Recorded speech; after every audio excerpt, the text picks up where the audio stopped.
Welcome to the best of Off the Map Live, 2014 edition. Wow, this year went really fast. I hope you got to see most of the shows.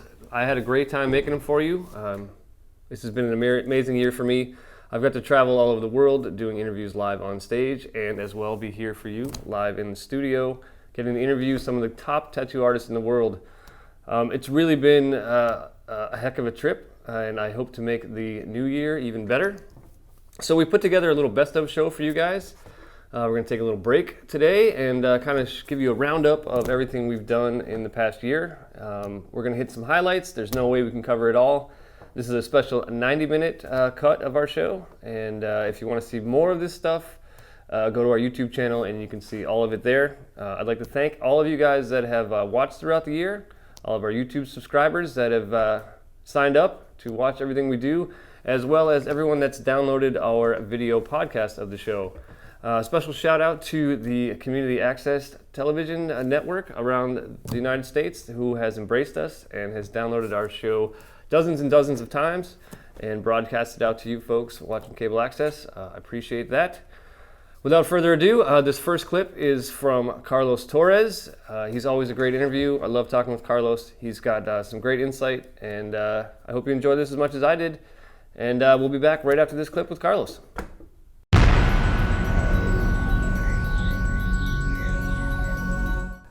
We're here with Carlos Torres from Timeline Gallery in California. Hi, Carlos. Hello. So, man, welcome. How you guys doing? Real good. Yeah? What's new? Oh man, I had a ton of everything. I tell you. I've just always, always tattooing and painting. That's enough to keep you busy and drive you crazy. And actually cut out a little bit of traveling. Bought into the company Inkies. Yeah. Self-promotion, sorry. So Cool. tell us a little bit about that. Well, I've been, the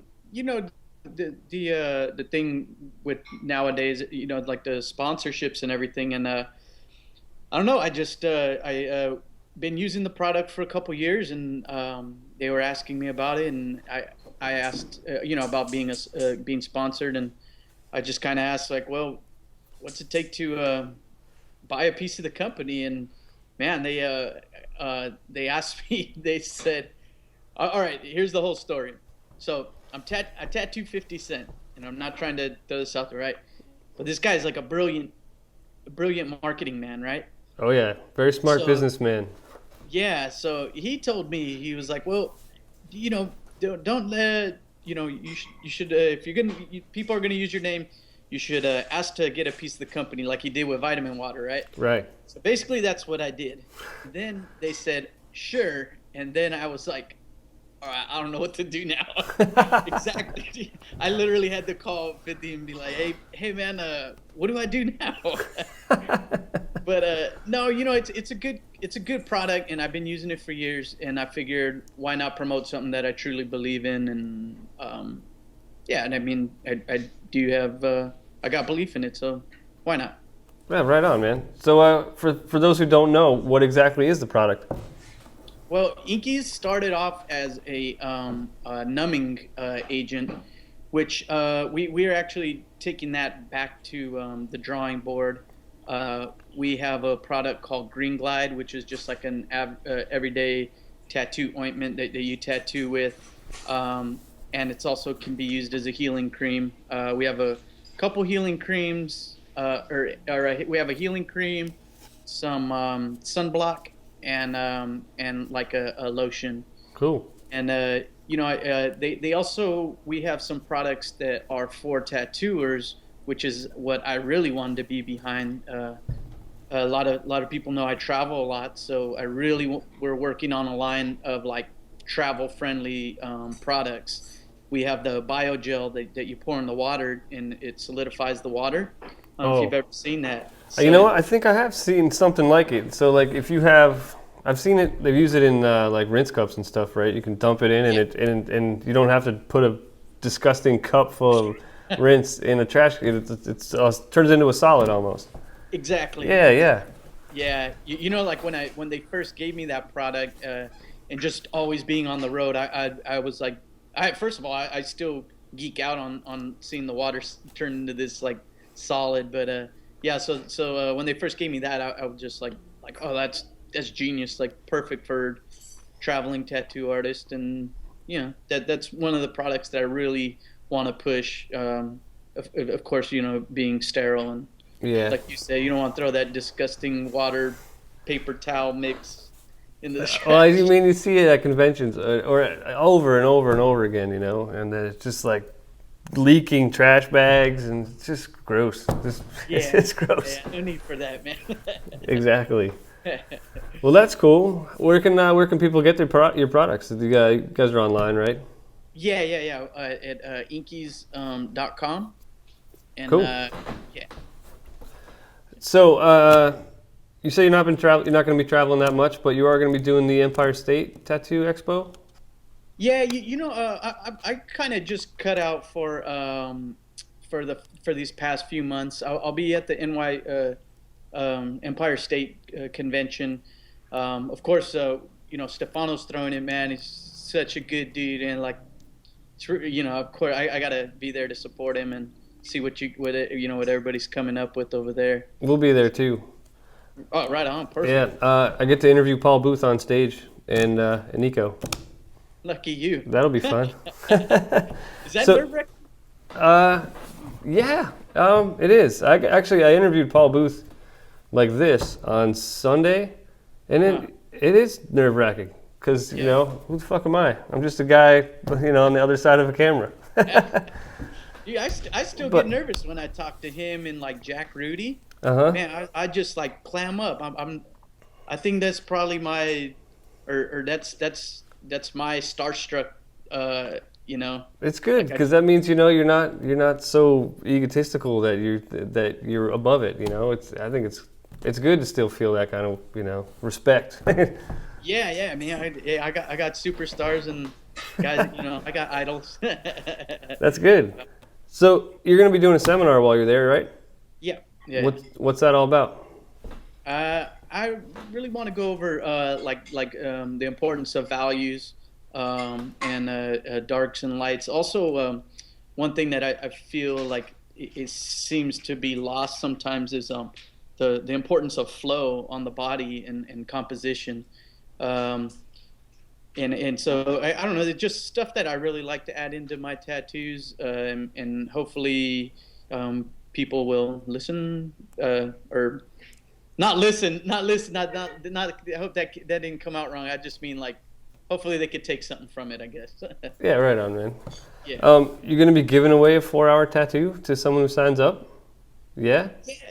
Yeah. I mean, I've never been really good at speaking in front of people, so this is actually the only second seminar I've ever done, and so what I was figuring is I can tattoo someone, and it makes it a lot easier for me to go through my thought process and explain like what I'm thinking, why I'm thinking it, and why I do things the way I'm doing them.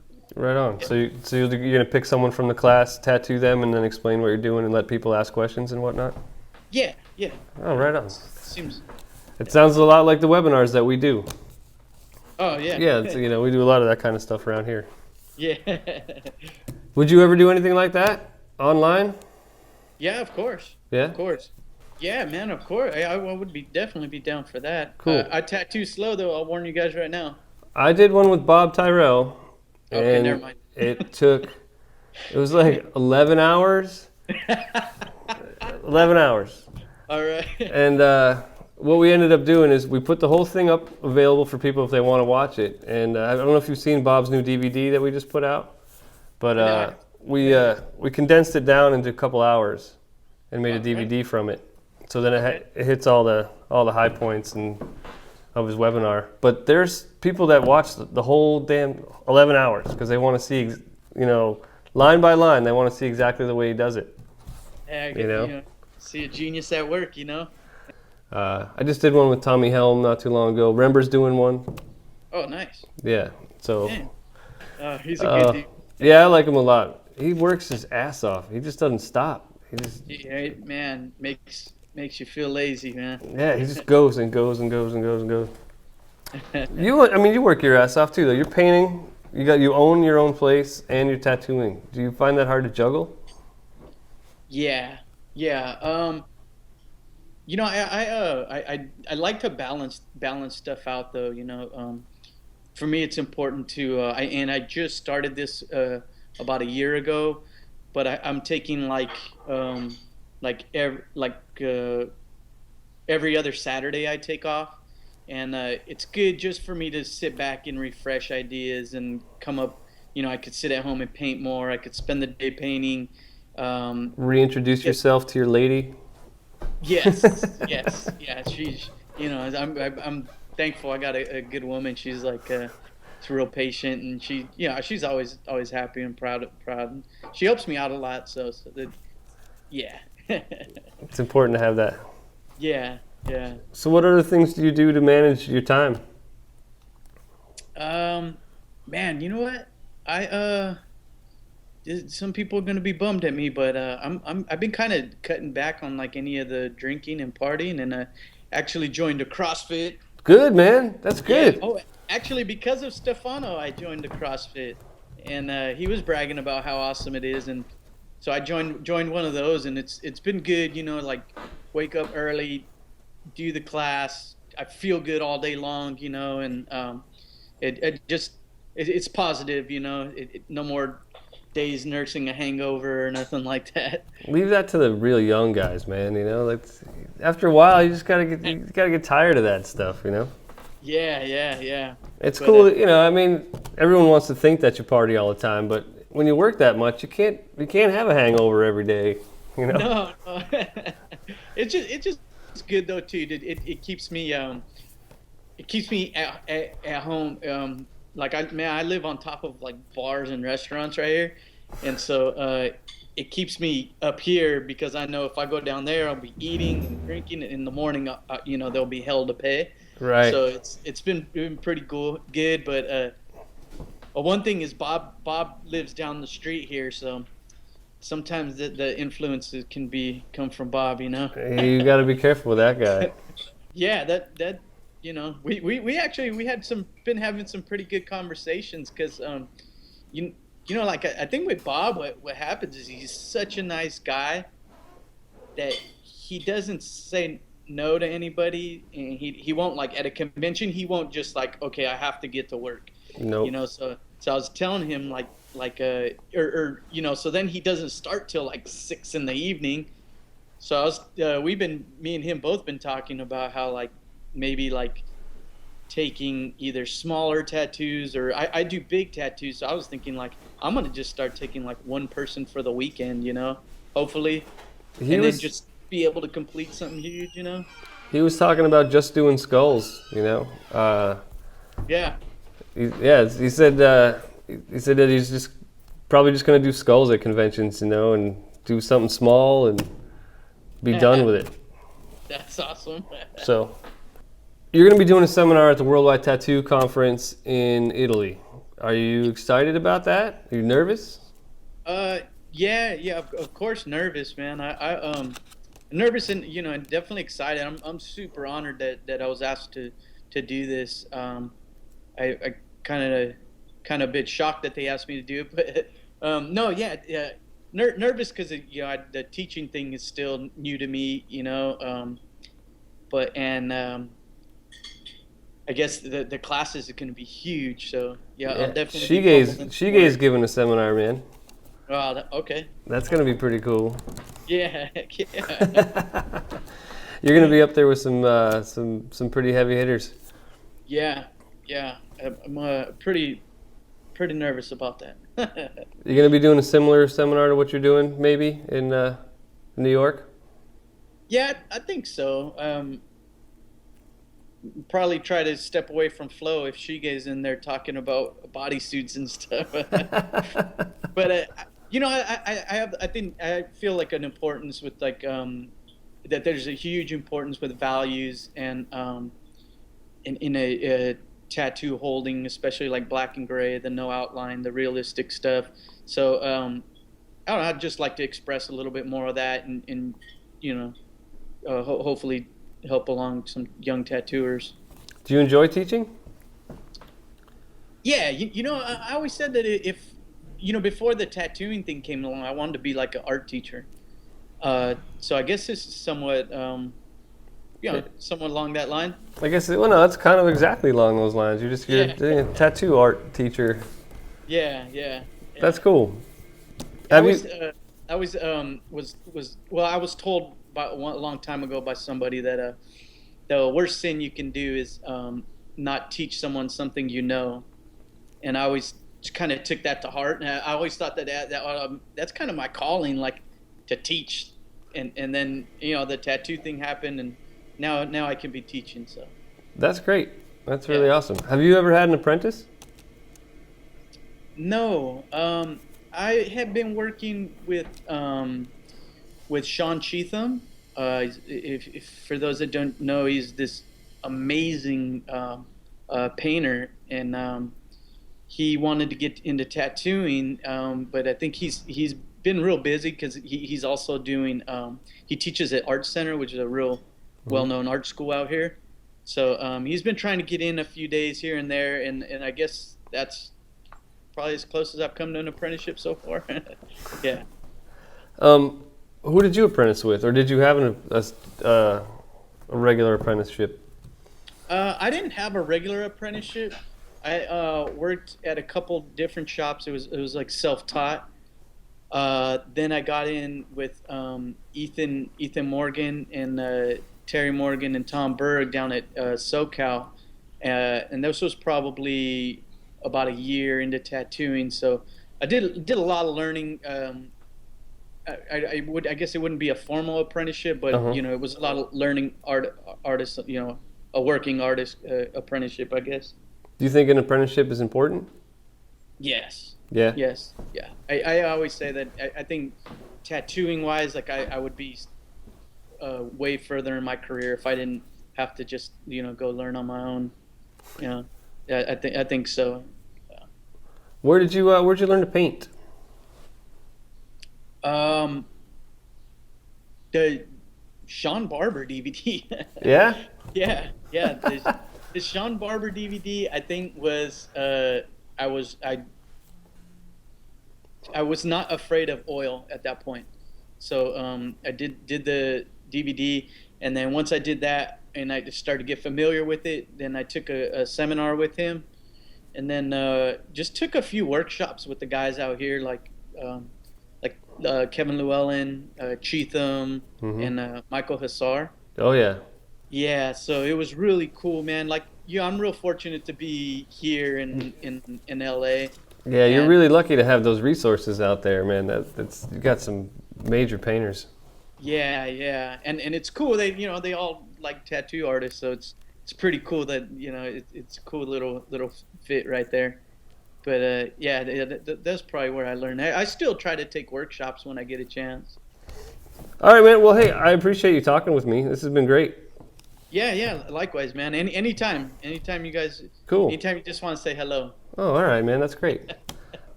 Awesome, man. Thank you again, man. Cool. All right, man. Hey, I will. see you at Empire, right? Yeah, I'll be there. I'll see you there. All right. All right. Cool. Thanks a lot, man. I appreciate it. All right. Bye now. Talk to you soon. All right. Well, I hope you enjoyed that clip with Carlos Torres as much as I enjoyed making it for you. This next bit is probably from my favorite interview of the year. Definitely my favorite interview of the year. This is with DellaVedova. This is just a small section of what we talked about in our full-length interview, which you can see on YouTube. Aaron is a very insightful, caring person who just loves art and people. He's an amazing talent. If you're not familiar with him, you should go find out more about him. But here's a little bit that we did with Aaron, and we'll see you on the other side of this.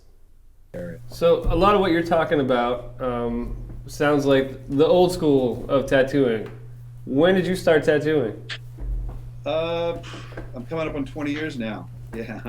And, that's not really old. Obviously, people have been in this game way longer than me, but it was old enough that when I got in, all those shenanigans that you hear about were alive and well, and joining a tattoo shop and becoming an apprentice was sort of like joining a gang. It was expected that you were down for the guy that was apprenticing you, and if he needed you to help him with something, regardless of what it was, you were expected to stand up and do it. And I didn't even realize any of that. I was so naive to it all. I was just grew up in a middle class family, and I just gotten out of 5 years in the military, and you're very naive. And it took me a good year to wake up to the reality of the game I was involved in and go, wait a minute. This is, I've got to be more aware of my surroundings. I've got to be more thoughtful and more careful about the type of people I'm associating with, and pick where I'm going to work and the type of people I'm going to work with. And, I got kicked around a little bit, but, I don't regret. At this point, it's just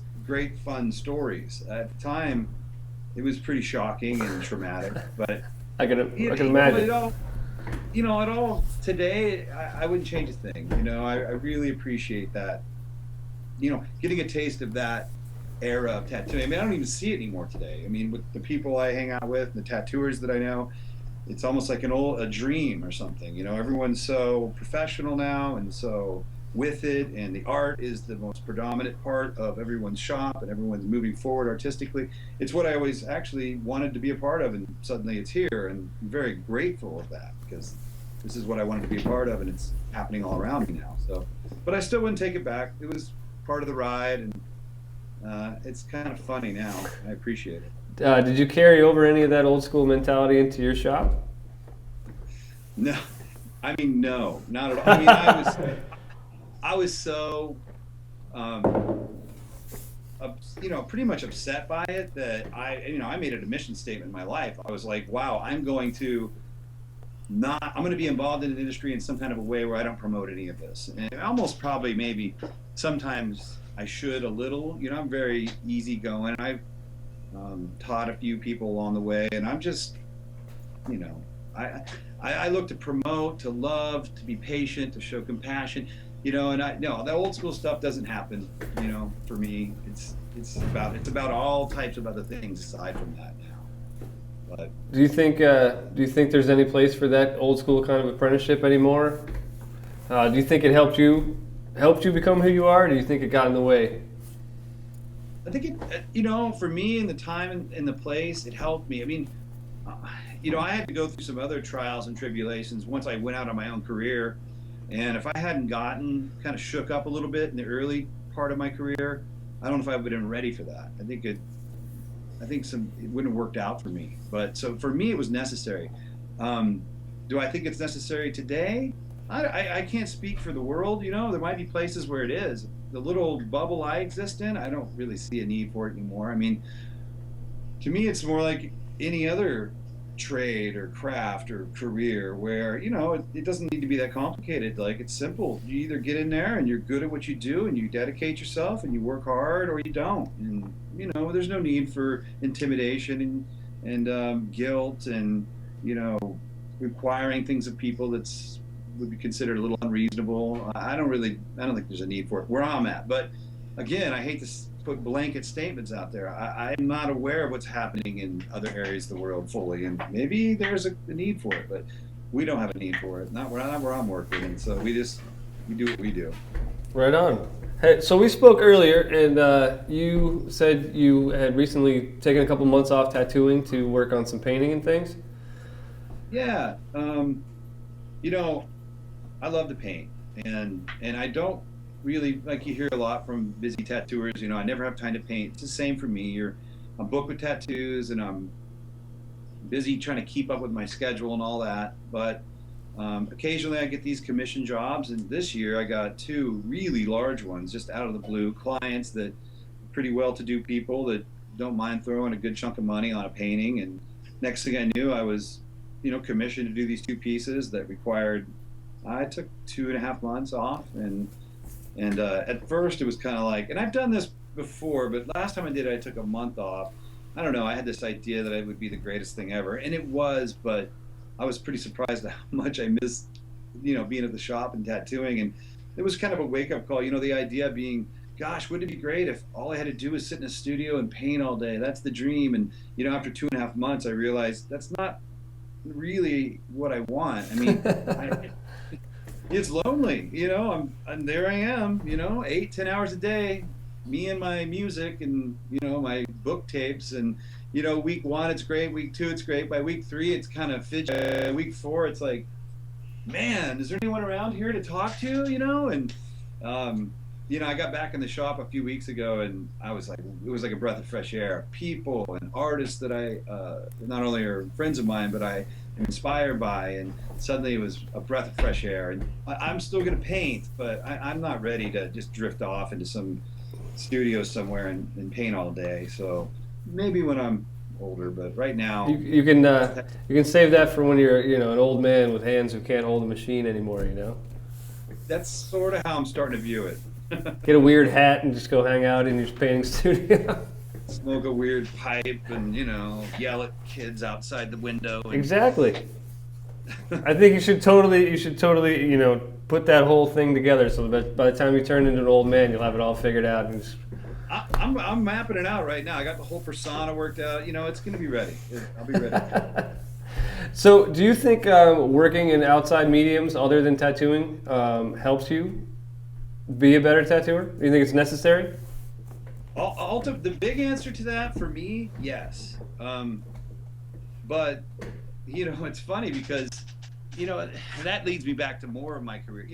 I unfortunately, when I got in the industry, it was 20 years ago, and for whatever reason, I was involved with a group of people that didn't instill traditional technique. It was kind of more of a, hey kid, do you have a little niche you can carve out for yourself? And are people going to come and get work by you? We're cool with it. We don't really care if the tattooing you're doing is irresponsible, if it isn't going to last, all that. So, there's a lot of early years that I look back on like, wow, a lot of what I would call irresponsible tattooing. Like, if I was teaching a young man today, I would stop them immediately if they were doing any of that stuff. I'd be like, no, you can't do that. This is why.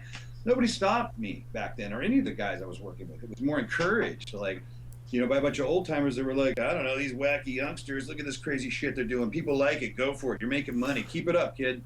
And painting and my freelance art fed into that at the time. So here I am, I'm like a surrealist, I love surrealism art in general. My oil paintings are surrealistic.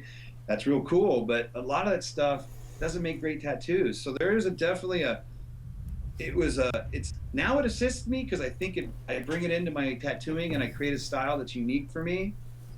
And I have been tattooing 20 years, so I believe I have somewhat of a grasp on how to tattoo responsibly, lines and shading and creating tattoos that are going to last and hold up. But it could be considered a hindrance too for a lot of years. So it's a mixed bag. But for me, ultimately, yeah, I mean, I've got a look to my stuff that couldn't be what it is without the freelance art. It had to be part of my story. And I'm happy for it, but there's, I guess, maybe a little, I wouldn't call it regret, but definitely recognizing how it wasn't the most positive thing all the time. It seems like you've overcome it. It seems like you're doing some pretty positive things now. Yeah, no, it's, once I really got a, hold of that, maybe 8 or 9 years ago, and started really looking heavily at traditional tattooing and traditional Japanese tattooing and figuring out why those things work, I was able to, I think, fuse the two into what I do today, and I think that's great. But yeah, things are good now. But yeah, there's definitely the first 8 years. I don't know, man. I wish sort of that there was somebody nearby that would have had some more traditional aspects behind them, would have stopped me from a lot of that stuff and just shook me up and said, hey, kid, you can't do it like that, and this is why. But things happen the way they happen, and heck, everything happens for a reason, right? So I'm not going to question it. Here we are. I think it does. That's for sure. So let's get a little bit into your process. When you're doing a large back piece or a bodysuit, where does that begin for you? Well, I obviously it begins with the client and really getting, somewhat intimate with that person and trying to figure out what it is they're going to convey. I mean, from a more tactical standpoint, I would say to them, what area of the body are we covering, and what's the general theme?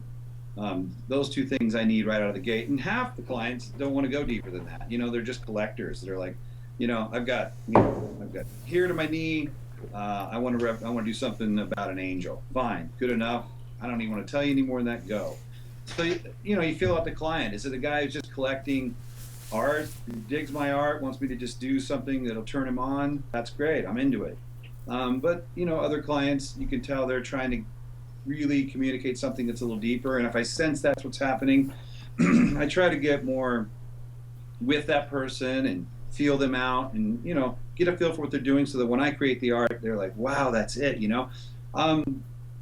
I take it very personally. I try to be, I guess, intimate's the word. I believe that tattooing is an intimate activity. And I tell this to the guys at the shop all the time, I think it's overlooked too often that this is a person is, laying on a table. You're cutting into them permanently for, this art you're putting into them. And nobody really shows any of it. Everyone's got their tough face on to some degree when they're at the shop, and everyone's, putting on their persona. But I know behind all that is somebody who's, has a bit of fear. They're wondering what's going to happen. They're wondering if they're being cared for. They're wondering if they're being thought after with respect and patience. And so knowing that, I really try to carry as much of that as I can to each project. I'm not saying I'm perfect. I'm not saying I never get a little rushed sometimes and get a little, maybe moving ahead of myself. But generally speaking, that's what I'm trying to do. And then once I can really get their idea and I feel like I understand what they're going for, then it's just, for me, I draw. I draw a lot of my stuff beforehand. Not very good spontaneous tattooer.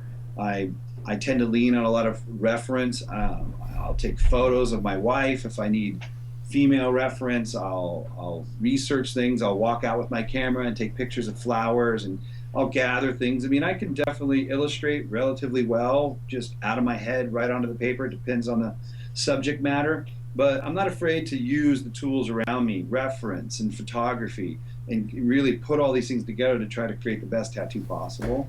And I encourage that with my guys too. Like, look, man, people are looking for the end result. Just get there. Aside from plagiarism and just being an outright thief, use your tools. If you need a camera, use it. If you want to, get some books and find these old imageries and manipulate them in some way to make a cool image for the tattoo, that's fine. Just be respectful and responsible about it. So that's me. I just got tattooed by Jeff, and it was so inspiring to be tattooed by him. He's so spontaneous. He shows up. He only knows what I'm trying to do. Takes out a Sharpie. 2 hours later, it's sketched on my leg, and off he goes. And the piece is epic. It's beautiful, and I really appreciated that moment, because that's definitely something I want to try to be a little more loose and not so controlled. So I'm not saying my way is the best. That's just how I do it, and it works. But I'm open to that growth in that direction, and working with Jeff. And I've been up to his shop and worked with him up there, and seeing how he does it. It was very inspiring to see all that. But I got to be in Grants Pass about a month ago, and I watched him do an entire outline from a guy's ankles to his shoulders of his whole front in one day. It was amazing to see how fast he worked. That is a beast. I mean, I feel like I can tattoo as fast as him. I just can't tattoo as long. 6-7 hours in, my eyes are tired. And that guy just, I don't know, 10-hour sittings, 12-hour sittings. Man, my hat comes off to him. I told him that when he was here. I'm like, I don't know where you get the energy, man. But, the guy's amazing. And I'm very lucky to have this beautiful tattoo we're doing together and work with him occasionally. Very inspiring. I think Jeff spent a lot of time getting physically fit over the last year or so. And I think that kind of helps his stamina with everything, the balance in his life. You're right. And that's one thing I picked up a few years back was, wow, the only way to really get through this job every day is to eat good and exercise, because, otherwise it's too arduous. Sitting in a chair cramped over another person, doing what we do. When you're young, you can go out and drink the beer and go to the show, get up the next day and do it. But eventually the body, I'm 42, and that went away about 8 years ago. Now I've got to go to bed at 8, get up, do my yoga, eat my kale smoothie, and try to get my 7 hours of tattooing in if I'm lucky, and with 4 cups of coffee. Kale smoothie, man, I don't think I can do it. No way. Mix it with enough banana and berry, you don't even taste the kale. I see. All right, I'll try it. My wife's always trying to get me to eat more of that stuff. Oh, it's all about the kale, man. Just any way you can get it. I don't know. I think it's a conspiracy, man. It probably is. I mean, but I'm a sucker for all the health stuff, right? The next thing, I'm already doing it before it's even out. You know. Well, you're in California. See, out here in Massachusetts, we move a little slower. You know, it's glacial how fast we move with health trends. Well, we can be your guinea pigs. I'll let you know about only the good shit. All right, man. So, do you use any digital mediums at all when you're laying out tattoos? Are you strictly, pens, paper, watercolor? Pens, paper, watercolor. You know, and I want to in a way because I'm starting to see a lot of advantageous things you can do with it, fusing images together, and to me that's part of the artistic process. If you could take a picture and another picture, and you could overlap them and do some effects because Photoshop so well, and create this other thing, and then you could print that, and then you could draw over the top of that and create some movement through it. I mean, if you could go through all that, I mean, that's another tool that I don't know how to do. But maybe I'm too old. I guess after 20 years, I don't know. Am I going to take on the digital part of that? Probably not. Well, I don't want to say no, but currently, no, I don't. No web traffic? Still not booking appointments? Is your web designer missing in action? Well, now there's hope. TattooNow.com. We work on all levels, from artists just starting out to professional tattooers of exceptional influence. My name's Gabe Ripley. I founded TattooNow.com well over 10 years ago at this point. Ultimately, at the core of what we do is power websites and mobile apps. What we do is allow the artists to do the easy part, which is upload their portfolio, update their news or their blog, and then we use our special programming to distribute that content on multiple websites throughout the internet and mobile app universe. Tattoo Now creates high-traffic websites specifically for the tattoo industry. My name is Brian Kopthite. I've been working for Tattoo Now since 2009. I am the primary salesperson and marketer for Tattoo Now. Tattoo Now powered websites create new clientele and new revenue for artists that are new, established artists, or established studios. We'll help to get you booked up for a month doing just the tattoos that you want to do. And that's where your friend can't build one as good as us. That's all we do is build websites for tattooers every day. But what we have at Tattoo Now really can't be matched by any other company. Updating a Tattoo Now website is very simple. If you can do social media, you can update to Tattoo Now. Do that 24/7. You can go home at the end of the night, and you have done a great tattoo, and you're excited about it. You update that tattoo. It goes instantly to your website, it goes to your profile page, it goes to the iPhone app. It's what Tattoo Now is all about. At the end of the day, it's a numbers game. And if you look at the statistics and the amount of traffic that we're able to provide and the amount of clients that we're able to attract, no one can touch us.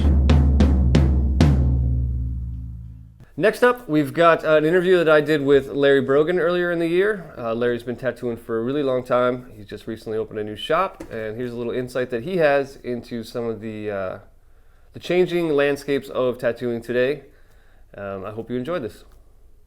A little bit earlier, we talked with Larry Brogan about what he's been up to, his upcoming steampunk-themed art show, and his most recent shop that he opened.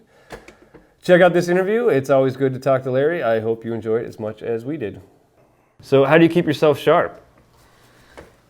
Just, constantly dedicating myself to tattooing, period, with all aspects of it, running the shop and still traveling a bit and, just constantly working at it. And, I still, fall short far too often and, kind of knock myself down on a personal level about things and get a little too lazy in some aspects.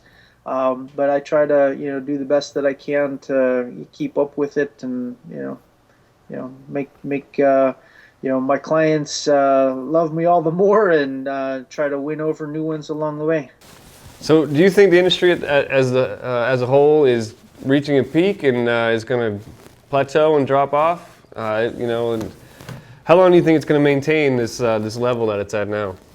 It's hard to say. We've thought through the years that we were already at the peak, and that things would maybe take a slide, but it still seems to be still kind of going in an upwards direction.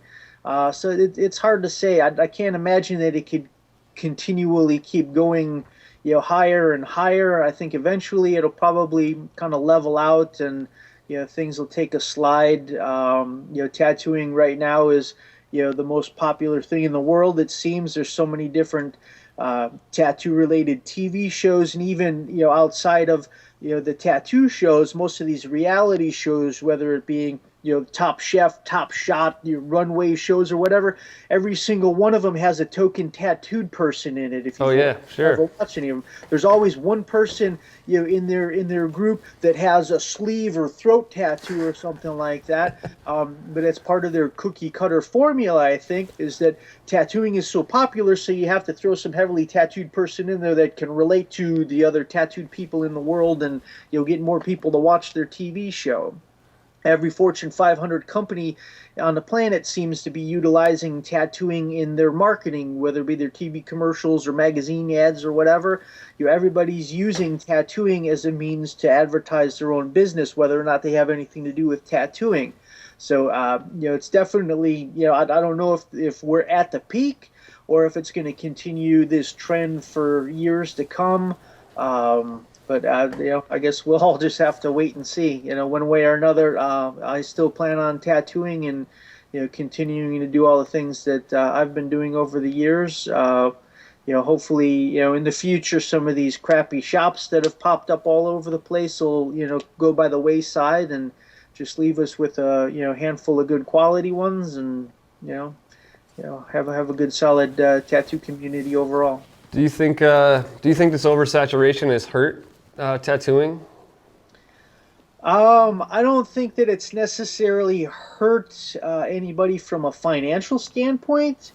I think most tattoo shops have been far busier than they would have been in past years before the influx of the tattoo TV shows and all that sort of stuff.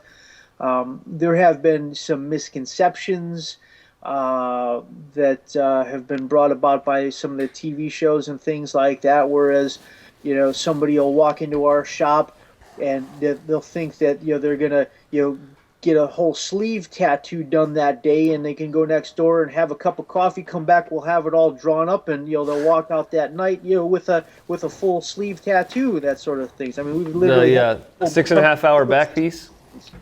Yeah, and there's so many people that have gotten into tattooing, watching the TV shows and stuff, thinking, oh, that looks easy. I want to be some rock star tattooer and chase a bunch of girls and, make millions of dollars and all that sort of stuff. So they go on eBay and buy themselves a tattoo kit and some tattoo guns and, start scratching all their buddies and stuff at their kitchen table. There's always been scratchers in the industry, but I think we've got far more of them these days, just with the whole popularity of things and the easy access to equipment. Years ago, it wasn't quite as easy to get a hold of any of that sort of stuff, but now, anybody with a few bucks, can, go on the internet and buy pretty much whatever they want. We'll see where the future takes us all with all that. Thanks for talking with us. Do you, on a last note, do you have any advice for longevity for tattooers in the business? As far as longevity goes, from the work aspect of things, definitely always push yourself to do the best quality work that you can and take care of your clients as best as you can, because they're the ones that are going to take care of you in return. But as far as your own personal health goes, and making sure that you can still sit in a chair and tattoo for hours at a time into your gray days, eating healthy, getting some exercise, doing stretching exercises and stuff like that is really important. Having a good chair to sit in. Don't keep your wallet in your back pocket while you're sitting down, because it throws your spine out of whack and will probably cause more back problems than you'll ever want to have to deal with. But just maintaining good health, and you gotta make sure that you exercise and keep your body in reasonably good shape, as it does catch up with you. Well, hey, thanks for talking with us, Larry. Good luck with your newest location and your upcoming art show. If people want to find out more about you online, where's the best place to go? I've got a couple websites. The shop website is tattooCitySkinArt.com, and my own personal website, which is LarryBrogan.com. Right on. And are you on Instagram and Facebook and the like? Instagram, Facebook, yeah. And we got a Pinterest page, all that sort of stuff. Yeah, I don't deal with it myself. The front desk girls handle that. But Right on, man. Well, hey, thanks for talking with us. I wish you much success. thank you much. Thanks for having me. Appreciate it.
Hey, thanks for sticking with us. This next clip is from one of our Off the Map Live veterans. He's been on the show since the very beginning, back when we had one crummy camera and no set.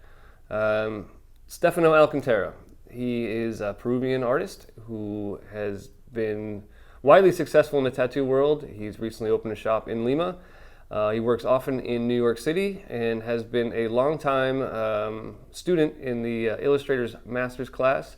And in this next clip, he talks a little bit about that and his experiences there. I hope you enjoy. Also, I'm going in June to illustration masterclass for my third year. Oh, yeah.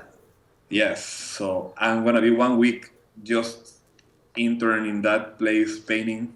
So can you tell me a little bit about that? What it is? I know what it is, but some people that are watching might not know what it is. The illustration masterclass is a reunion of the most incredible artists who are willing to learn and guide. We are guided by for me, fantastic and incredible artists who are like Boris Vallejo and Julie Bell. I don't wanna miss anybody, but Donato Giancola is gonna be there. One of my favorites now. Greg Manches, he's another one of my favorites too. I don't know. So many. So yeah, Dan Dos Santos, we talk about it. Ian McCown is Ian McKay, who is the guy who do all that. No, Ian McCown. Ian's a painter too, but he won't. He won't be teaching. Well, I would love him to go. That will be such a great experience, you know. I recommend to him. This year is going. Christian Perez is going, for example. Oh, great. He's also going to the convention too. Very cool. So what do you do when you're there? Is it completely immersive, intensive illustration learning the whole time? The whole time. We wake up at 8:30. The first lecture is at 9. And then from there, around 10:30, start to paint, lunch, another lecture, paint, another lecture at 8, 9, and then paint until studios close at 3 a.m. And in the last 2 days, I was going to bed when the sunrise was going up. So I'm planning to do my last painting of the show in that week. It sounds like you're very well organized. Yeah. Is it? How many people attend this Illustrator Master's course? Is it a pretty small group? 85. 85? 85 artists. You've been doing it 3 years? This is my third year. Where were you at skill level the first year? Were you? I thought I was like I have, potential to paint or whatever. When I just arrived there, I noticed I have no idea what I was doing. was that a little scary? Extremely scary. Extremely. I think it's one of the times I've been more intimidated ever. Besides my first tattoo convention too. When I did my first tattoo convention, I was so intimidated, so scared, man. I was so scared to tattoo there, and people looking at me tattooing. Same when I was there trying to paint next to these monsters. People who is taking the class, they are already people who live from painting and from illustration. They already published, they already known from all over the world, and I was just me there, the two artists trying to paint. And I was so happy because I learned from everybody. How did you overcome that fear? You just because of the environment? Was it? I mean, you just paint your way through it? Yeah. Yeah. Yeah. How? I was doing everything to say because they teach you so much. Like actually at the beginning, everything has sense and everything's okay. So that's how it is. It's true. Okay, and everything works perfectly. So I applied that for my next paintings. Actually, the cover of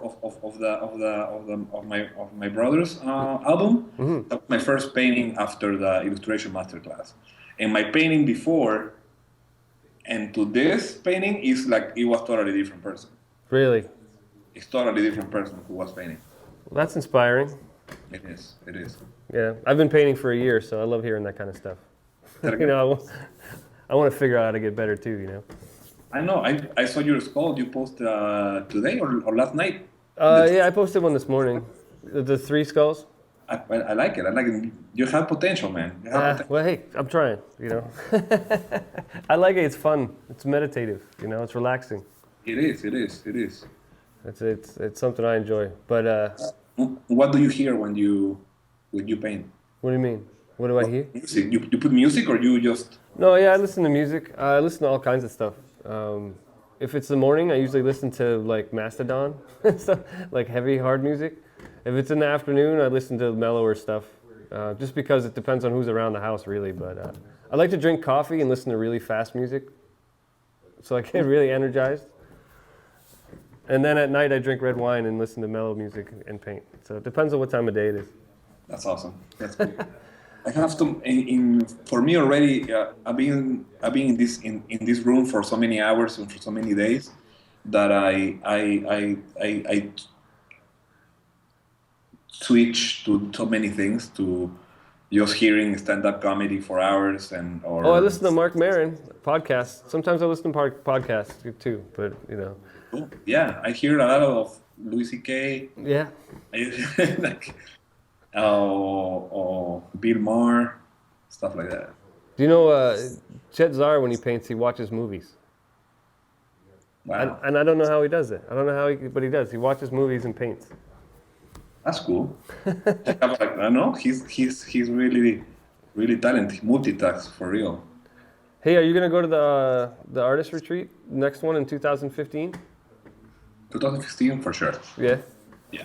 Cool. I just thought of it because Chet's going to be teaching. I would love to. I've never been, so I would love to go. And never been. Oh yeah, it's great. I went last year and it was the last one. It was amazing. I would love to. Do you guys know when it's gonna be? Yeah, it's March 30th through April 2nd, 2015. Oh, so sounds perfect. A little less than a year from now. Sounds good. Sounds like a good. I think it's going to be a good time. Cool. Awesome. Well, hey, you have anything else to add? I'm looking forward to your convention and your solo show. I think they're going to be great. Thank you very much. I'm trying. Thank you for taking some time away from your painting and your busy schedule to talk with me. That's fine. That's awesome. That's great. Sunday's a good day. All right, man. Well, hey, thank you for joining us. See you next time. All right, cool.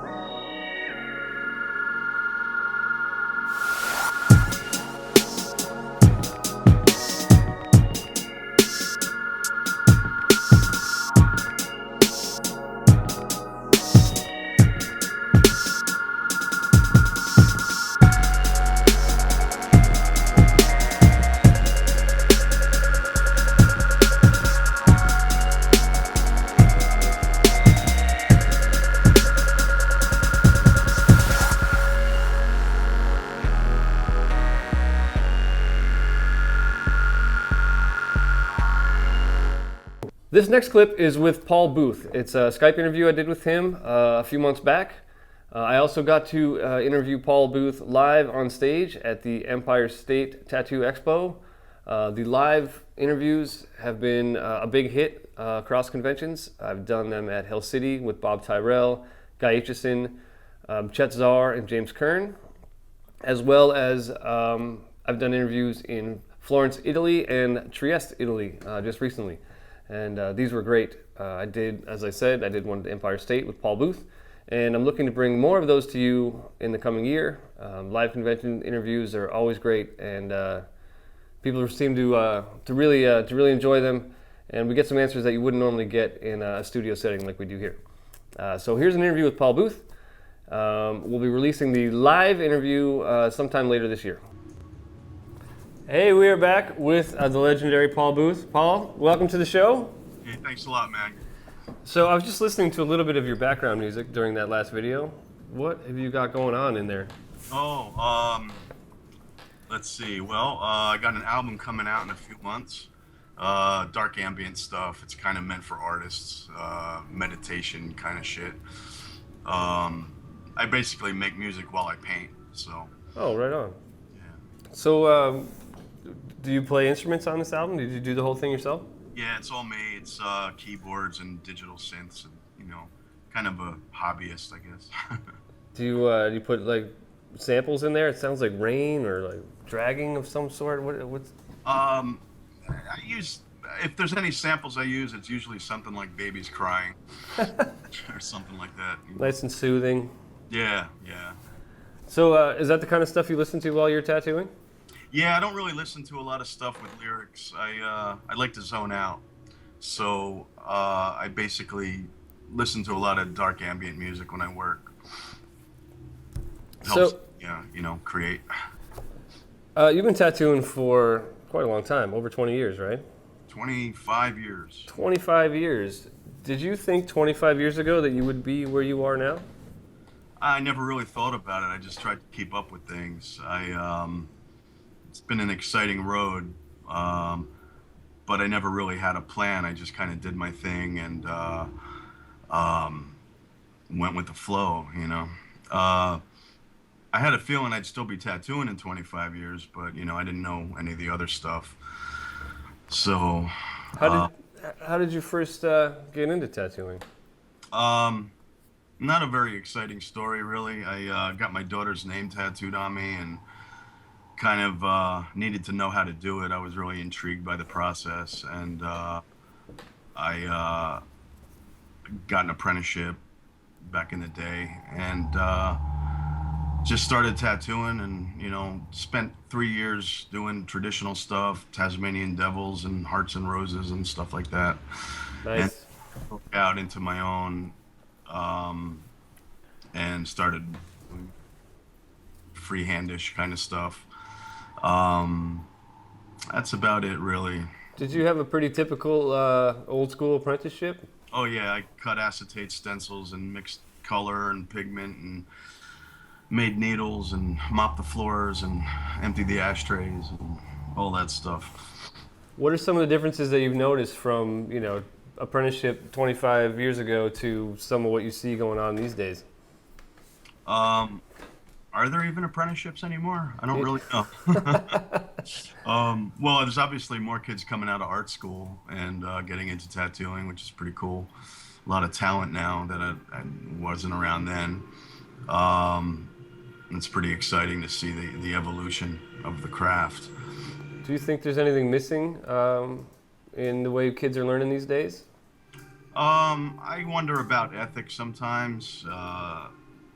Doing a tattoo that's going to look good in 10 or 15 years, or at least making that a goal. Uh-huh. I see some amazing stuff. Don't get me wrong. Some of it I think is not going to stand the test of time, but some of it I think is an excellent, as I said, an evolution. So, but it's always been that way. It's just a higher grade of that way. There's definitely a lot more going on now. I think that I'm not sure. There's not a lot of tattoo history anymore. A lot of these kids don't know the past and who came before them and what they were doing back in the day. The old timers and that sort of thing. A lot of innovators that are unheard of these days. Some people would say that you're an innovator yourself, and I would say just about every tattooer I've ever spoken with knows exactly who you are. So, so it's still out there. You know, there's still sense of tradition there. Have you ever had an apprentice yourself? I had two that never really made it. You're a little too hard on them? Yeah, I guess so. Making them clean the toilet with their tongue and stuff? No, I actually, I have, it's hard to devote the time to an apprenticeship, you know. From a teacher's point of view, it's kind of difficult to really devote the time necessary to create the monster that you're looking to create as a teacher, you know. So I kind of back off these days, you know. Plus, I've been burned in the past and kind of gun shy. So. Well, you've seemed to recently, at least, that in the last few years, surround yourself with some really great artists at Last Rites. Oh yeah, I've always had strong crews. Yeah. You know, I'm real proud of the people. We got some new guys coming on soon. I'll be announcing in the near future, so I'm pretty excited. So who's at your shop now? I've got Logan Aguilar. He's a local artist here in New York. And Stephano's here when he's in town. But that's about 1 week every month or two, really. I know he's been painting a lot. Yeah, he's been painting his ass off for a show here, actually. Yeah. So, you know, we're all excited about that. Coming up on July 12th. Yeah. I'll be there. Cool, excellent. I know Jose Perez is with you part-time too sometimes, right? Jose, I never really did part-time guys before, but I had these guys like Jose that want to come out like 1 week every month and hang out and tattoo, and so I kind of said, let's do it. You know, why not? No big deal. I got the extra chair, so it's nice to have a revolving talent coming through the place. So you've recently moved in a new space? Yeah, we've been here about 3 months now at our new location. It's 3 floors. You got a big spiral staircase between the 3 of them, and we got the art gallery, of course, on the street level, and then the basement is the tattoo crypt. And, upstairs is a mezzanine, and my office is up there where I tattoo. So we have a lot of fun here. We're getting a lot of positive attention, a lot of walk-in traffic. The old place was kind of up on the 3rd floor on a desolate street, and you had to know us to find us, and that was fun for a while, but the gallery needs a stronger presence to really expose the art to people. So, what led you to want to open a gallery in the first place?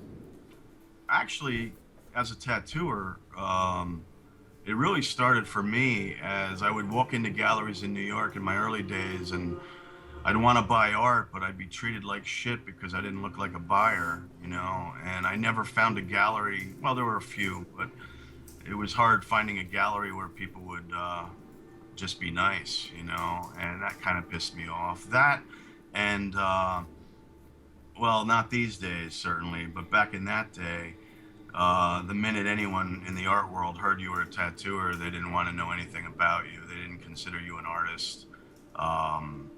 We were kind of a joke back in the day. And that infuriated me too, because being an only child, I kind of hate to be told no.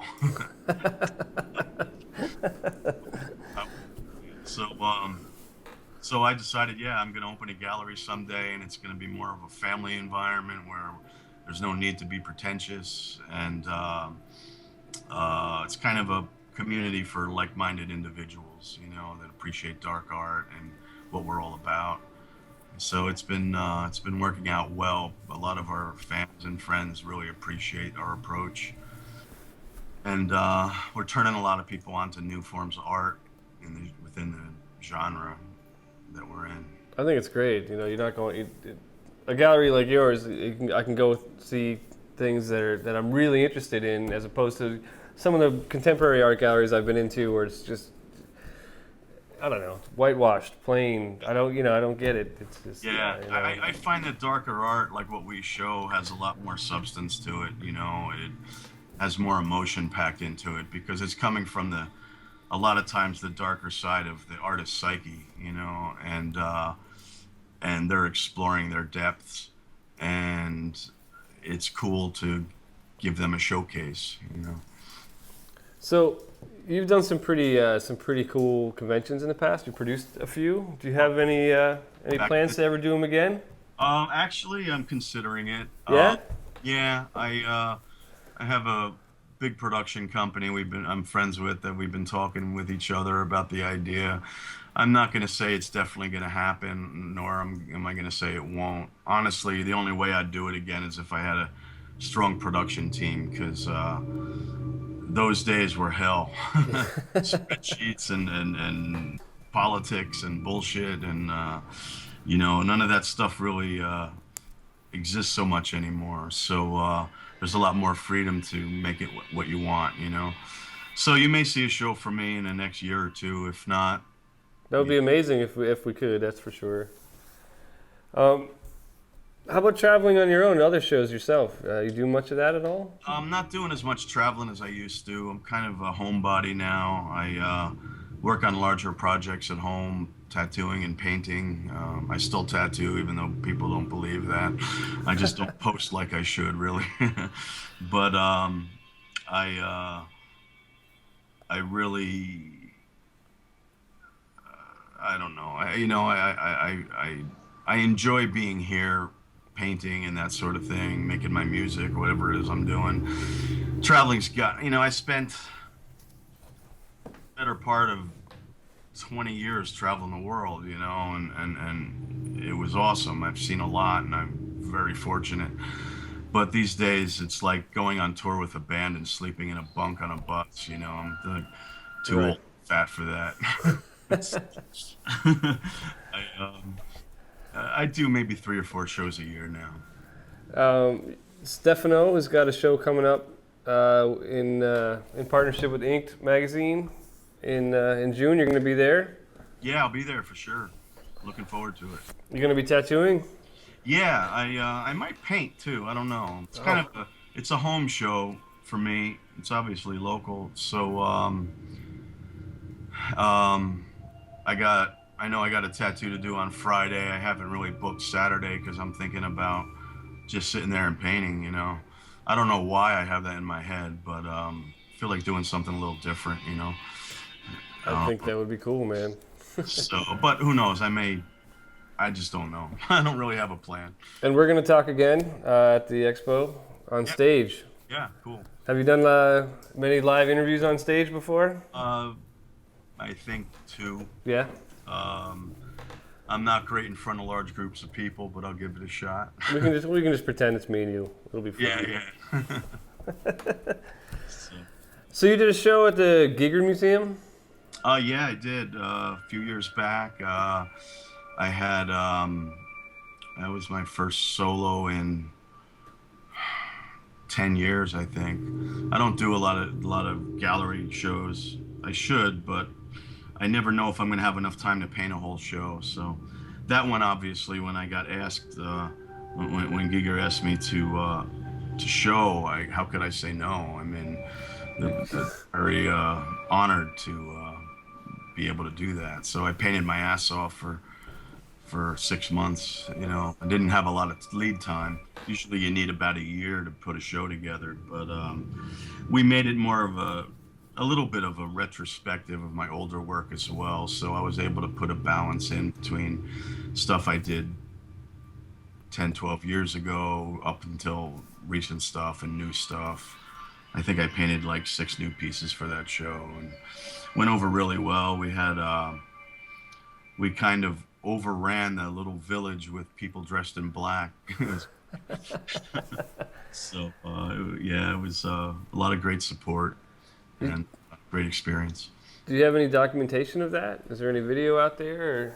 You know, I got some video shot that I keep talking about editing together, and one of my projects that just isn't on the top of the heap yet. Yeah, you got a lot of projects going on right now? Yeah, well, I just finished the music is getting mixed now and mastered, so that's done. We just started a new community and a website, and kind of trying to get that rolling, but it's new, so you know it's pretty fresh. And A few other projects I can't really mention yet. Sure, I understand. So, but there's always something going on here. So when your music's done, where can we get it? Well, it's getting shopped to distributors right now, so with any luck, it'll be on the shelves. We'd like to have a Halloween release for it. How appropriate. I got a good buddy of mine is what would you call it? He does all the label services and that sort of thing. You know, basically everything a label does, but I don't have any interest in signing with a label. And my music is so hard to place that I don't know, you know, it doesn't fit into any real categories. So it doesn't really, it's not something that's going to be on the billboards anytime soon. So. So you mentioned a new website? Oh yeah, lastrights.tv. That's we put everything together in one site, our gallery and a tattoo studio and a community built for like-minded people that appreciate dark art. And so when you say community, is there a forum? Yeah, it's kind of like a dark Facebook, really. And yeah, profiles and all that, you know.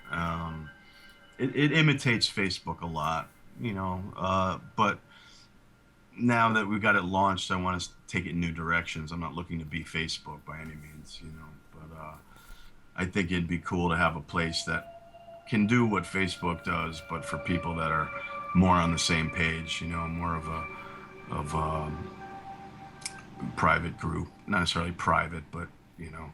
Not trying to post everything about themselves every minute of every day. Right, exactly. Yeah. You know, something more about art, both tattooing and fine art, and something that you're going to meet more people there that are into the same things you are, you know. So that's what it's always been about. And, you know, hopefully it'll take off. If not, it's cool, you know. But at this day and age, I don't know how online communities really survive with crap like Facebook out there. But, you know, it's changing so quickly, who knows what happens next. I think it just kind of all breaks up into different smaller communities, you know. Everyone kind of finds their niche and just smaller. So you've been doing darker art for, I mean, as long as, you know, forever. Are you still inspired by the same things that inspired you early on? And what keeps you excited?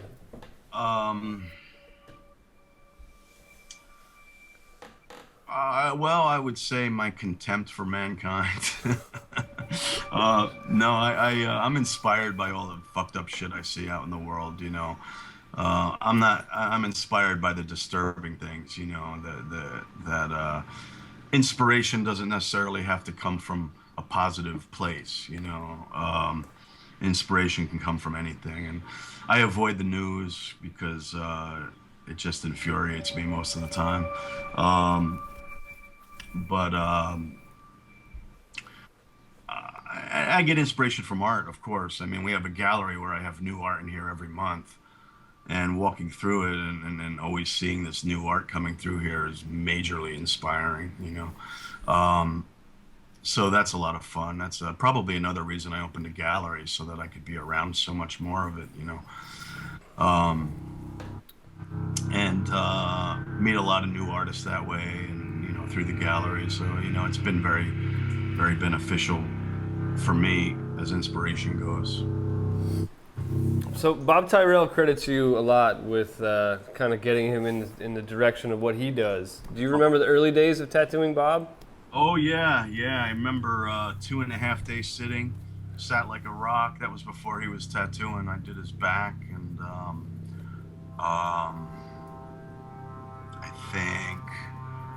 I think his back and his sleeve. Or when I did his sleeve, he was just getting into it, you know. Was he still the guy that he is now then? He's a bit crazier now. Still the nice guy he always was.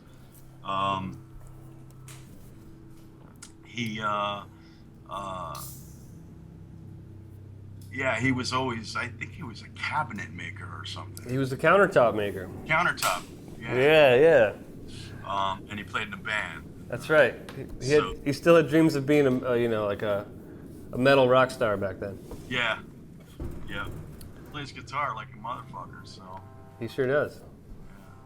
I've been fortunate enough to get to play with him. I played on stage with him at Hell City. Oh, that's cool. Yeah, it was fun. Yeah, I've never seen that live. I look forward to one of these days. I want to get to it's a Hell trip City these days. But, well, make sure you go to Columbus because it's fucking hot in Phoenix, man. is it? Yeah. Yeah, Phoenix in August. Oh, wow, yeah. When you wear all black, Yeah. it gets hot. But there's a lot of pools. Keep you cool. Well, I really appreciate you talking with us. It's been really good talking with you, man. All right, thanks a lot for calling, man. And I'm looking forward to talking with you in June at the Empire State Tattoo Expo. Cool, excellent. Look forward to it. And we'll talk more then. Okay, man. Take Thanks. care. Thank you. Bye. So during the same episode that I talked with Paul Booth, we also had a chance to talk with Hannah Aitchison.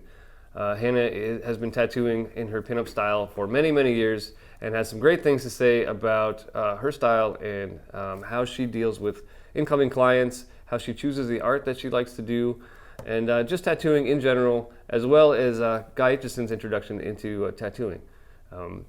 This is a great clip. Hannah is always wonderful to talk to. If you get a chance, she'll be at the Paradise Artist Retreat this year in New Mexico, and you'll get a chance to talk to her yourself if you choose to go. I'll be there. It's always a great time, and hope to see you there. If not, here, enjoy this interview we did with her earlier this year.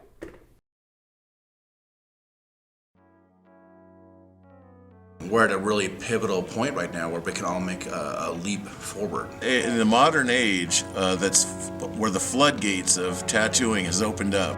And every young kid wants to grow up and be a tattooer. You limit yourself and think, oh, I can't afford that, or I'm not good enough, or just sort of be introspective about the ways that your fears and your insecurities get triggered. There's a lot of talent coming in, and if you want to make money, and if you want to be a part of, and if you want the respect of your comrades in this industry, you have to do everything you can do to grow. And no singular movement in the industry is more powerful at taking this creative energy and pushing it towards growth than Tattoo Now, Paradise Artist Retreats. And if you're not coming to these things, you're getting left behind. That's all there is to it.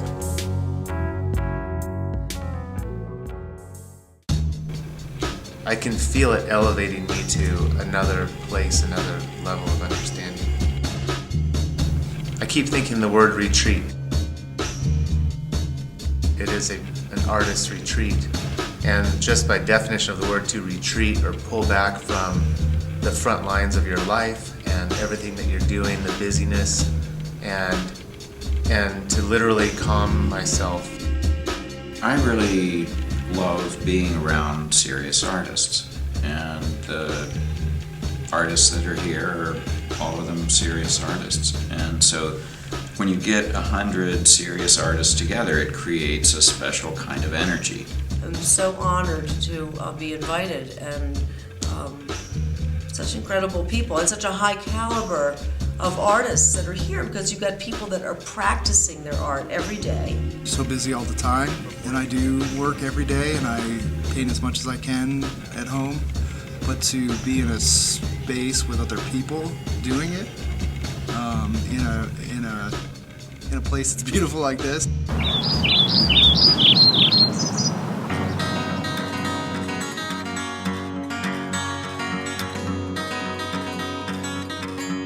Painters get inspired, artists get inspired. Yeah, if you don't do anything else in the year, then just go to one of these events. It's just amazing. Letting all these creative juices just flow together, and it's awesome. I've never experienced anything like this. It gives me hope for the future. Whenever you're surrounded by this much talent and productive talent, like people who are taking their talent and making lots of artwork, you bring inspiration and ideas. Working with all these great artists, you feed off of them, and you feed off of the energy. In just 4 days of being here, I find myself being able to apply different artists' techniques. I feel super honored to be here participating in the retreat amongst the world's greatest. everyone is putting out amazing work. If I had the money, I would buy everything on the floor. And as being visual people like we are, artists, all you have to do is see it. You know, you see what someone else is doing and it affects you. So, I mean, no price is too much to go home change.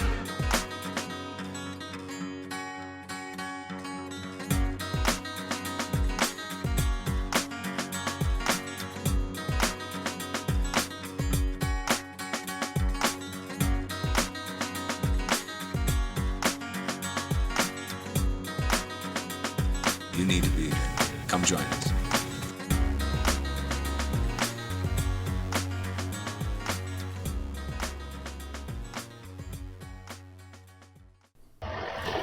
And we're here with Hannah Aitchison. Hello. Hi, Hannah. How are you? I'm doing fantastic. How about you guys? We're doing really good. Last time I saw you was at the Paradise Artist Retreat. I know, that was so fun. Oh, man. But today the weather was almost as nice. I say almost. It was pretty nice here. Yeah, it was pretty stellar. There was no sage being blown through or pan flutes or spa water, but Ponies. it was right. But it wasn't bad. I'm not going to complain. I did go to Iron Pony. Bought a bunch of bike gear today. That was pretty great. You bought what? I bought a bunch of bike gear today. That was really great. What kind of bike gear? Oh, motorcycle gear. What do you got? Stuff like that. So. What do you have for a bike? Oh, I don't have a bike. I see. I have to go get myself another one. So it's been a few years, but I ride with my feller and Right on. So did you get full of leathers? No, I take it seriously. I've got the safety yellow and the Oh, I see. stuff. Yeah. It's not biker stuff. Motorcyclist things. Motorcyclist. I understand. I want to be seen before they hit me. So. I guess that makes a lot of sense. Anyway, what's new with you? Wow, where do I start? All kinds of good stuff. I am now located in the beautiful city of Pittsburgh. So what made that move? Why did you move to Pittsburgh? Good fresh start. This is a really, really great town. It's kind of coming up from a city that's been left behind with the decline of the American industrial age to a city that's reinventing itself with a bunch of young, creative people. And it's a great time to move in here. It's a great time to be a part of this community. People are really active. They're really lively. It's a very engaged community. Everybody seems to know each other. There are a lot of great tattoo shops here. There are a lot of people here that like Mike Skyver, very close. Everybody knows Mike. There's some wonderful artists just right down the street from me. I've made so many great friends already. This has been just an incredibly positive experience to be here, and I don't think I could have picked a better place to try. Do you still have the place in Chicago? Did you shut it down? That was not my place. Oh, I see. I was working with my friend Ben and Benoit, infamous Benoit. Ben still has Deluxe Tattoo, and he has very generously offered to let me go there as often as I care to, and I can work with my Chicago clients there. Right now, though, I am trying to direct all my new business traffic to Pittsburgh because this really is my own place, and I can kind of invent the workspace the way that I'd like to work, and it's been a really good experience. So it's a tattoo shop and also a curiosity shop. Can you tell us a little bit about the place? Yeah. So anyway, it's still under development because this is an ever-ending process. Everybody who has a shop knows how this rolls. It's a huge converted ice warehouse that was built in, I think, 1910. And I've got this massive space that's divided into little subspaces. It's all this great exposed brick, this big industrial open space. The front part of it is all going to be curiosities and antiques and weirdness and a gallery area. And then the back part of that shop is where the tattooing takes place. And it's really wonderful space, very open. And then the other side, we have mechanics and sculpting and a lot of metal work and things like that. It's gonna be a little bit more separate, but I'm hoping to have it be a place where kind of like a community center where we can host drawing workshops for other artists, maybe host gallery events. I'd love to host some figure drawing classes for people who might be interested. There are a lot of wonderful breweries nearby and bakeries and artisanal whiskey distillers, and I'd love to be able to do food and drink events kind of coupled with art events, and just have it be something that kind of branches out into other aspects of what we all love. Sounds amazing. Yeah, I think it'd be fun. So, yeah, maybe I'm overly ambitious, but I figure, it's better to reach and fall on my butt than just sit on the ground and wait for things to come to me. So where do you find the time to tattoo? I know you're a very busy person. It's sort of sad. All of my friends that know me and know how I feel right now are all listening to the same litany of issues. Is that I feel like I'm kind of doing everything sort of half-assed right now because I'm doing it by myself. I don't have an assistant yet. I need to find somebody that can aid and abet in this whole process. So I try to dedicate a very flexible yet set schedule during the week. Like X number of days are dedicated to tattooing and X number of days are dedicated to business development. And I get the weekends to either take care of domestic stuff because frankly we all need to do our laundry. Everything I haven't else, figured out how to do that yet, but yeah, right. That you have a very lovely wife. So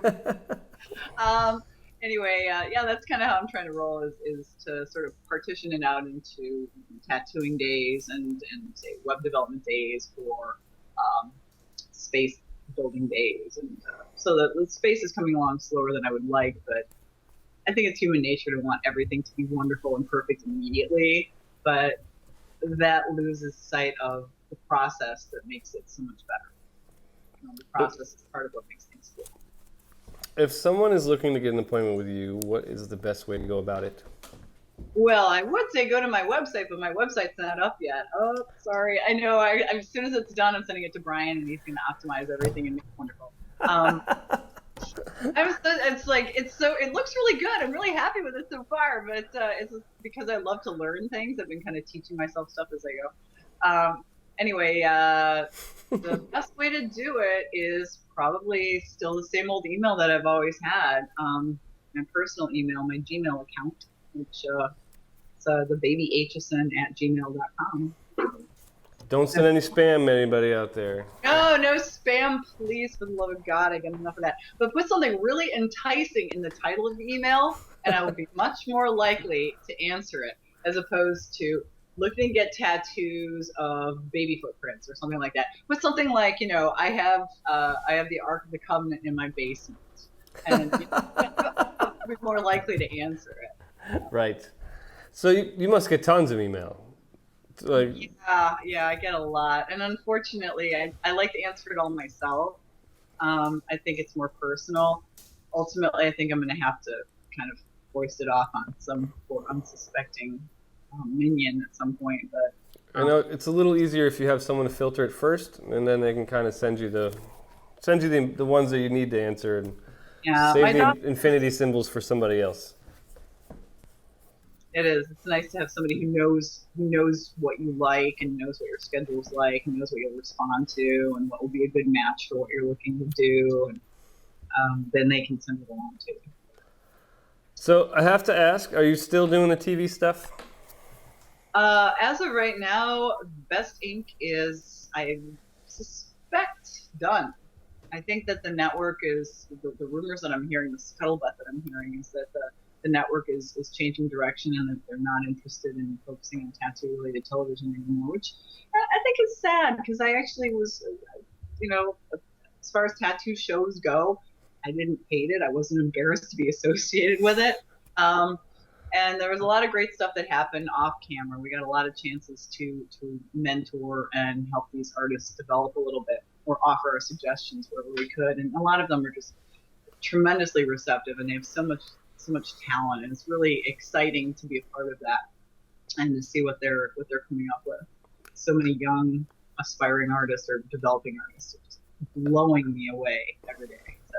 I know that show was definitely less dramatic, a lot less drama than some of the other ones, and I appreciated it for that, for sure. Yeah, I think. Joey was on the show, so there's an inherent amount of drama, but. Oh, it's so sad because Joe is like he is one of the gentlest, nicest, most sincere people you'll ever meet. But he has this intensity because he's very like balls out about everything he does, and so to capture that makes him look a certain way, and if that's all you capture. And anytime that there was something coming up, they liked kind of trying to capture that edginess because it made a nice counterpoint to soft girls up there going, oh my god, So it got to the point where he kind of was his clients were coming in and they were nervous about talking to him because they were assuming he was this badass who was just going to denigrate them the entire time they were getting tattooed. And they'd get their tattoo session and they'd be like, I am so relieved, you were so nice, oh my god, I was terrified about getting tattooed. He was like, what is this show doing to my reputation? So I don't know, it's fun. Oh, I'm pretty sure people knew he was kind of grumpy anyway, but when he's passionate about something and he's trying to really mean what he says, he just looks pissed, even if he's not pissed, That's exactly it. He's just he's super sincere. He never says something he doesn't mean, and that's one of the reasons I love him. He's just absolutely like passionate and sincere about everything. So that's great.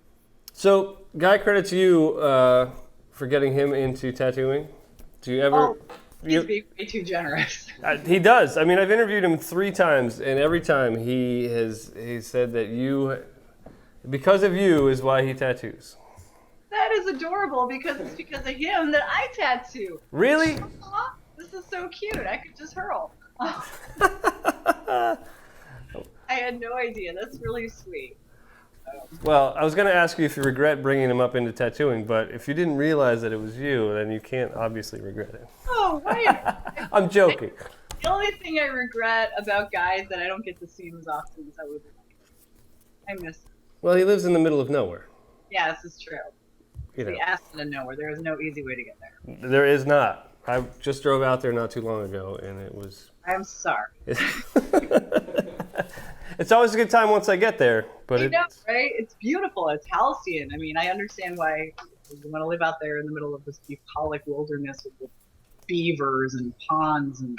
I know. Miles of trails, and it's amazing. Pretty fantastic. But he's out there. Well, thank you for talking with us. I really appreciate it. Is there anything you've got coming up that you want to tell us about? Any projects in the works? Well, let's see. Well, let's see. Once the shop is good to go, the website is good to go, I'm going to start dedicating myself more to this pinup book project that has been on the back burner for the last year and a half. I got the framework of it together. I got a lot of beautiful reference photos from some great models. It's basically like I want to do for figure drawing what my brother did with reinventing the tattoo. I would like to create a definitive reference guide, something that speaks to everybody, whether you're a visual artist or a tattooer. I'd like to think the two inform each other really well. Something that puts together a master file of image references and gives you a lot of great Q&A and rules to follow on great ways to handle figure drawing, everything from composition to drapery to lighting to hair to costumes to shoes to hand poses, things like that. And something that can be regularly updated for people who buy it, the initial one. I'm thinking I'm probably going to end up doing what so many people do and do a Kickstarter for it because it seems to make sense. It works out. The Kickstarter model works, and then get the initial thing going that way, and then I'll probably end up just having Guy do the continuing publication of it, and it'll be something I'm definitely see being a tattoo education thing that will. That sounds great. I recommend giving a phone call to Russ Abbott. If you don't know him, you should talk to him because he was very successful and he's got some great ideas when it comes to Kickstarter. Right? He's using some really good Canadian guys. Does that sound right? I don't know. Maybe his Kickstarter was just so successful. He's got he screwed up some things on the backside and he's got better advice. And every time I've got a Kickstarter question, I give Russ a call and he definitely has some great advice. That's good to know, yeah, because it's a wild, wild west out there. I don't know too much about it. I just know that it's a great tool that, if used for good and not for evil, could be very, very helpful. So. Well, I hope you get that done sooner than later. I'm looking forward to it. Thank you. Thank you very much. I'm looking forward to it, too. I'm looking forward to seeing you. You're going to be going to the next artist retreat, yes? Yes, I will. I will definitely be there too. I've been bragging on it to anybody who would listen, and hopefully it'll be just as wonderful and successful next time around. We just got the website up so people can go to paradiseartistretreat.com and check it out. Hey, All right. Thank you for talking with us. I'll talk to you soon. Well, there is just a small fraction of Off the Map Live from 2014. I hope you enjoyed it.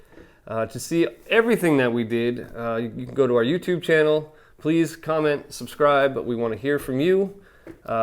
Again, I'd like to thank everyone who's been watching throughout the year. I hope you stick with us. I'd like to thank our sponsors, Waterloo Tattoo Storage, Neotat, and Artisan Tattoo Cleanser and Aftercare. Those guys have been good to us all year, and without them, we wouldn't have been able to bring this show to you. Next year promises to be even bigger. We're going to be moving into a new studio. We're going to be bringing you more live interviews, and hopefully we'll be able to top 2014. Thanks for watching, and we'll see you in the new year. Who cares? Jail. I got these in jail. Trying to get rid of this gum here. Yeah. Oop, that fell on the floor. I made some daring moves earlier with the camera that I thought was going to be entertaining and totally trashed everything. The rush was good, but the result was bad. Hey, look at that. You drinking beer? I'm drinking, yeah. Me too. Yeah, I might need another one. This one's empty. I got one for you. Okay. Black oil paint right there. That's what that is. See that? That looks good. I'm dirty. Well, maybe not everybody loves tattoos, but I'm sure you have a friend that likes tattoos. Totally amazing. Really, really wonderful. I mean, you can watch this stuff from your couch. You can be in your PJs. You can be with your cat. You know, you eat some cereal and learn all sorts of interesting stuff. It's like Sunday night. What else are you doing?